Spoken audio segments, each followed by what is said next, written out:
വിശുദ്ധ ബൈബിൾ വായന നമുക്ക് ശ്രവിക്കാം.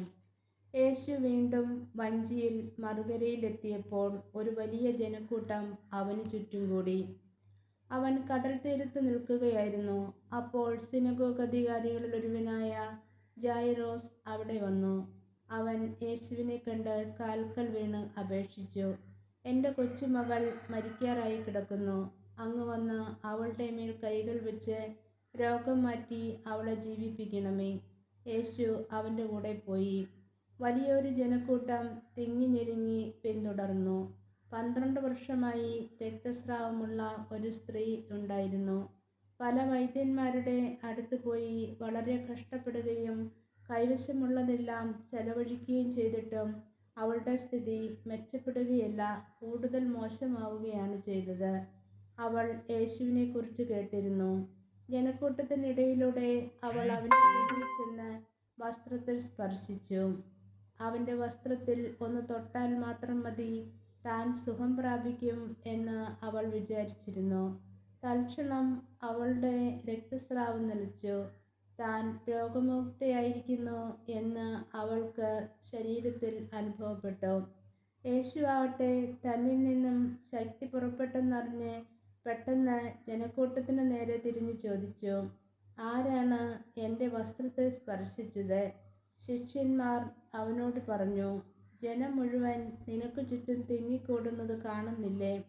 എന്നിട്ടും ആരാണ് എന്നെ സ്പർശിച്ചത് എന്ന് നീ ചോദിക്കുന്നുവോ?" ആരാണ് അത് ചെയ്തതെന്നറിയുവാൻ അവൻ ചുറ്റും നോക്കി.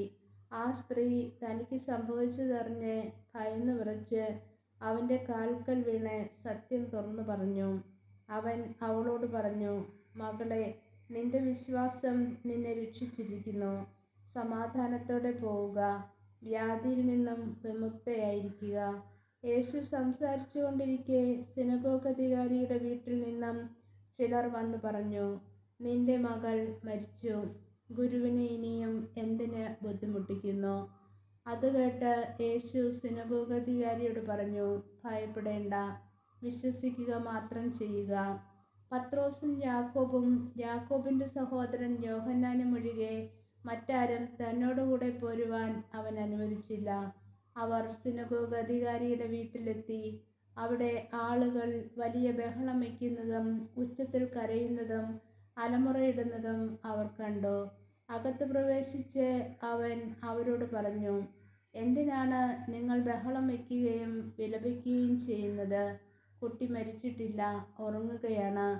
അവർ അവനെ പരിഹസിച്ചു.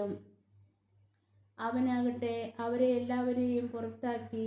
അനന്തരം പെൺകുട്ടിയുടെ മാതാപിതാക്കന്മാരെയും തൻ്റെ കൂടെയുണ്ടായിരുന്നവരെയും കൂട്ടി അവളെ കിടത്തിയിരിക്കുന്നിടത്തേക്ക് അവൻ ചെന്നു. അവൻ അവളുടെ കൈക്ക് പിടിച്ചുകൊണ്ട്, "ബാലികേ, എഴുന്നേൽക്കൂ" എന്നർത്ഥമുള്ള താലീഥാ കൂം എന്ന് പറഞ്ഞു. തൽക്ഷണം ബാലിക എഴുന്നേറ്റ് നടന്നു. അവൾക്ക് 12 വയസ്സ് പ്രായമുണ്ടായിരുന്നു. അവർ അത്യധികം വിസ്മയിച്ചു. ആരും ഈ വിവരം അറിയരുത് എന്ന് യേശു അവർക്ക് കർശനമായ ആജ്ഞ നൽകി. അവൾക്ക് ഭക്ഷണം കൊടുക്കുവാൻ അവൻ നിർദ്ദേശിച്ചു. ഈശോ മിശിഹായ്ക്ക് സ്തുതിയായിരിക്കട്ടെ.